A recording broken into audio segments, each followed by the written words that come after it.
Bəzi şəkilçilərin tələffüzü. Bugün biz öyrənəcəyik ki, hansı şəkilçiləri fərqli tələffüz edirik və bizə sözün fonetik xüsusiyyətlərində nələr lazımdır. Ümumiyyətlə, yadda saxlayaq ki, lar-lərdən başlayaq. Lar-lər şəkilçisi fərqli tələffüz olunur. Daha sonra l-la başlayan şəkilçilərimizdən l-li, lu-lu şəkilçisi fərqli tələffüz olunur.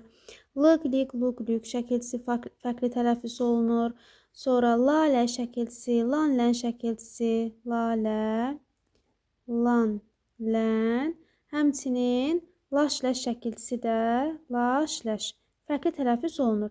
Yəni burada əsasən l dəyişir və müxtəlif formada müxtəlif səslər ifadə edir.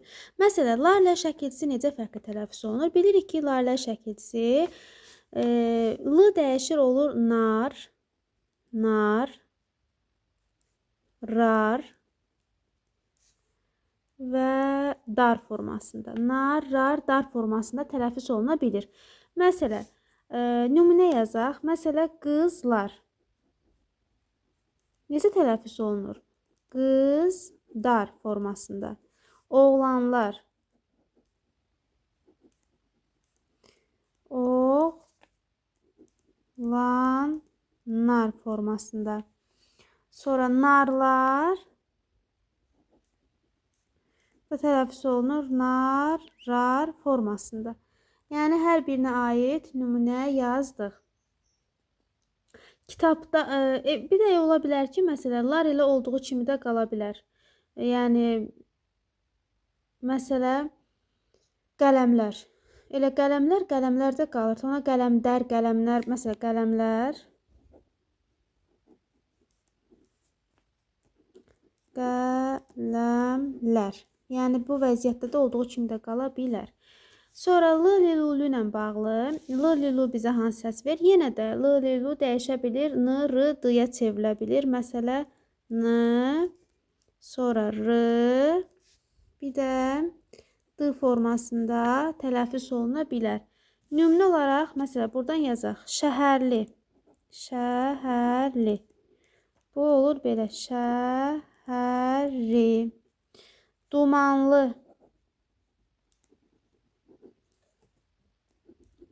Dumanlı.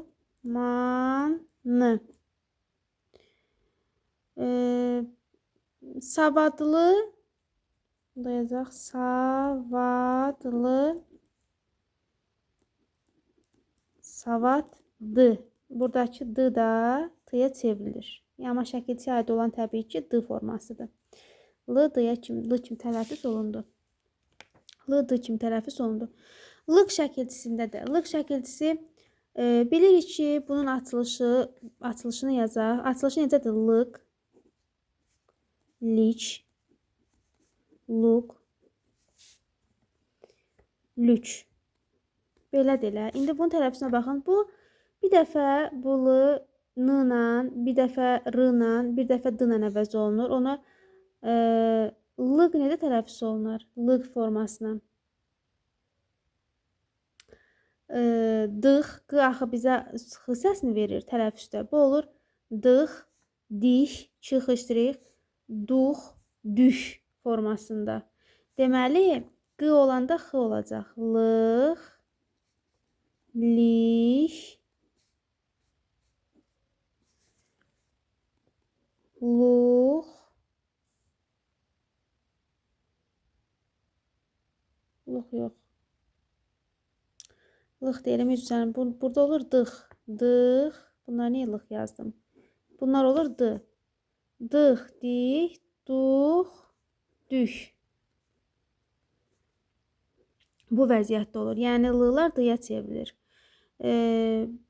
Sonra d-nın yerinə belə olur.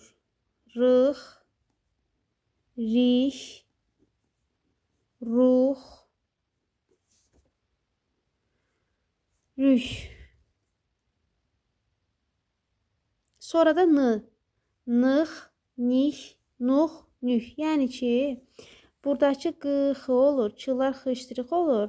Bu l-larda necə ki, bunlarda n, r, d olmurdu, eləcə dəyişir. Sadəcə olaraq bunlar dəyişir.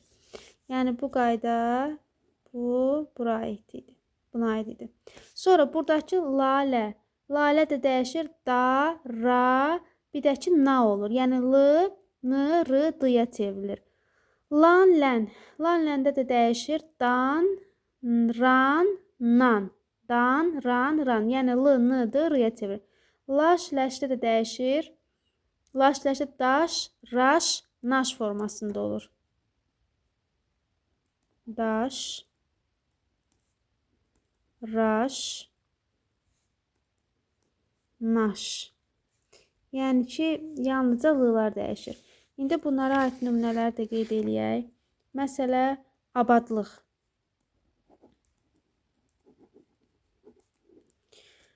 Sözümüzün kökü burada d ilə bitir də. Bu, abad. D, t olur. Şəkildə də abad, dıq. Gördük, qıx oldu. L, d-ya çevrildi. Başqa məsələ nə yaza bilərik? L-la bağlı memarlıq. Memarlıq. Tələffüzdə olur belə. Memarlıq formasında. Memarlıq. Rıq oldu. Sonra la-la bağlı banlamaq. Banlamaq. Tələffüzdə olur belə. Ban, na, lanaya çevrildi. Max. Bu axırdakı isə x səsini verir. Banlamaq. Sonra başqa hiddətlənmək. Hiddətlənmək belə olur. Hiddətlənmək. Hiddətlənmək. Hiddətlənmək. Hiddət. Hiddət. Dəm. Bunu nəyə çevrildi? D-ya. N da çevrilir m-ya. Niyə? Ümumiyyətlə n-dan sonra m gələndə n da çevrilir, bizə m səsini verir. N da m səsini verir. Məsələ qanadlanmaq. Qanadlanmaq. Tələffüzdə olur belə. Qanadlanmaq. D, t-ya çevrilir sözün kökü olduğuna görə və digər samitlərdə dəyişir. Ləşlə məsələ fikirləşmək. Bunu adda yazaq. Fikirləşmək. Tələffüzdə olur belə. Fikirləşmək.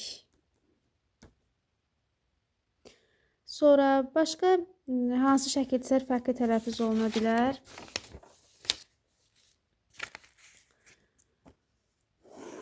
Şəkilçilərdən şəxs sonluğunu bildirən şəkilçimiz sınız, sinus, sunus, sünüs şəkilçisi. Sınız, sinus, sunus, sünüs ikinci şəxsin cəmini bildirir və bu tələffüzdə s, sis, sus, süs formasında tələffüz olunur. Məsələ birincisiniz, birincisiz.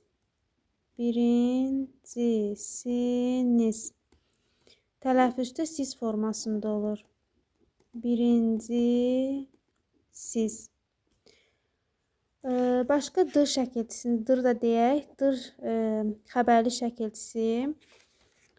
Dır həm leksik şəkilçisi, həm də qrammatik ola bilər. Dır həm qrammatik, dır həm də leksik şəkilçi kimi qabağımıza çıxa bilər. Nə zaman qrammatikdir, nə zaman leksikdir. Buna da aydınlıq gətirək. Məsələn, döşəməni sildir desək, sildir.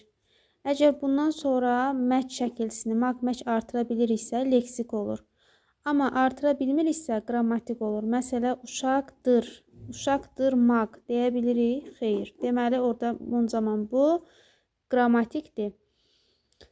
Və feildən feil düzəldən şəkilçi kimi, yəni leksik şəkilçi olanda tələffüz zamanı r düşmür. Amma şəxs sonluğunu düzəldən şəkilçi olanda, qrammatik olanda, yəni şəxs sonluğu olanda r düşür. Məsələ, bu tələffüzdə belə olur. Uşaqdır.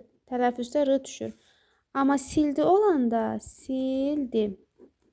Artıq burada keçmiş zaman mənası verir. Ona görə də feildən feil düzəldən şəkilçilərdə baxın, sil nə et, sildir nə et. Feildən feil düzəldəndə dir şəkilçisində r düşmür.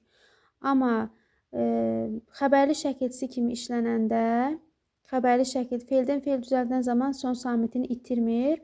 Amma başqa hallarda, yəni üçüncü şəxsin təkinin şəxs xəbərli şəkilçisidir. İsmi artırılanda, sifəti artırılanda, saya, əvəziyə, zərfi artırılanda tələffüz zamanı d formasında qalır, r düşür. Məsələ tezdir. Tezdir. Bu olur belə. Tezdir. Tez, gec bilirik ki, nədir? Zəf. Və yaxud da ağıllıdır. Sifəti artırılıbdır. Deməli, r düşür. Olur tələffüzü belə. Ağıllıdır formasında. Ümid edirəm ki, bunları da başa düşmüş olarsınız. Daha sonra dan-dən şəkilçisi.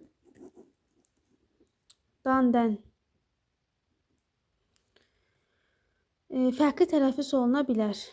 Məsələ, n-dan m-dan sonra gələndə, n, m samitindən sonra dan-dən, nan-nən kimi tələffüz oluna bilir. Nan-nən. Məsələ, məndən, məndən formasında.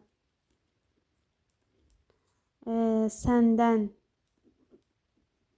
səndən formasında.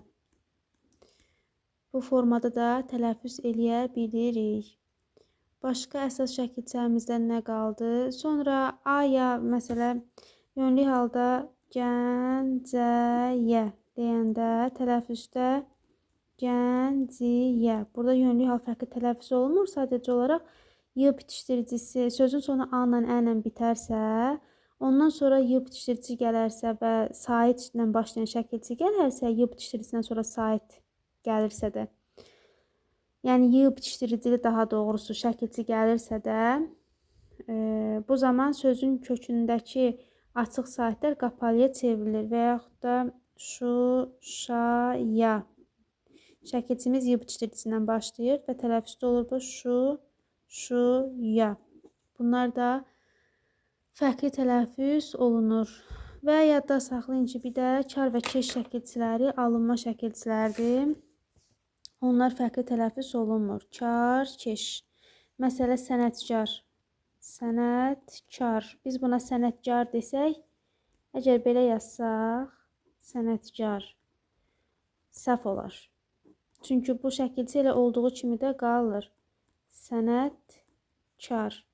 Zəhmət, keş. Daha zəhmət keş olmur. Ümid edirəm ki, bu da sizlər üçün faydalı olar.